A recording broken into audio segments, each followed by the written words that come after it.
గారు first ANM వాళ్ళని GNM post చేయాల్సిన అవసరం ఏముంది? ఇంత ఎమర్జెన్సీగా ఏఎన్ఎం వాళ్ళకి ఎమర్జెన్సీగా జిఎన్ఎం ట్రైనింగ్ ఇచ్చి వాళ్ళని స్టాఫ్ నర్సులు చేయాల్సిన అవసరం ఏముంది? 2010 నుంచి జిఎన్ఎం ట్రైనింగ్ చేసి ఎంతోమంది ఉన్నారు. మీరు అంటున్నారు కదా స్టాఫ్ నర్సెస్ కొరత ఉంది అని. స్టాఫ్ నర్సెస్ కొరత ఉంది అన్నప్పుడు జిఎన్ఎం 2010 నుంచి జిఎన్ఎం చదివి అవుట్ అయిన వాళ్ళు చాలా మంది ఉన్నారు.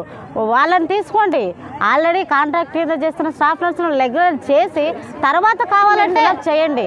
సరే, ఇప్పుడు ఏఎన్ఎం వాళ్ళకి మీరు జిఎన్ఎం ట్రైనింగ్ ఇచ్చి వాళ్ళకి స్టాఫ్ నర్సెస్ పోస్ట్ ఇస్తున్నారు. అదేవిధంగా స్టాఫ్ నర్సెస్ బిఎస్సీ ఎంఎస్ వాళ్ళకు కూడా డాక్టరు ట్రైనింగ్ ఇచ్చి వాళ్ళని కూడా డాక్టర్స్ చేయండి. మరి ఎంఎస్సీ నర్సింగ్ చేసిన వాళ్ళు ఉన్నారు. ఇన్ సర్వీస్లో ఉండి బీఎస్సీ ఎంఎస్సీ చేసిన వాళ్ళని మీరు మళ్ళీ స్టాఫ్ నర్స్ పోస్టే కదా ఇస్తున్నారు. వాళ్ళకేం డాక్టర్ పోస్ట్ ఇవ్వడం లేదు కదా. మాకు కూడా డాక్టర్ ట్రైనింగ్ ఇచ్చి 2 years మాకు కూడా డాక్టర్ పోస్ట్ ఇవ్వండి. మరి ఇప్పుడు ఎందుకు ఇంత ఏమంటుంది?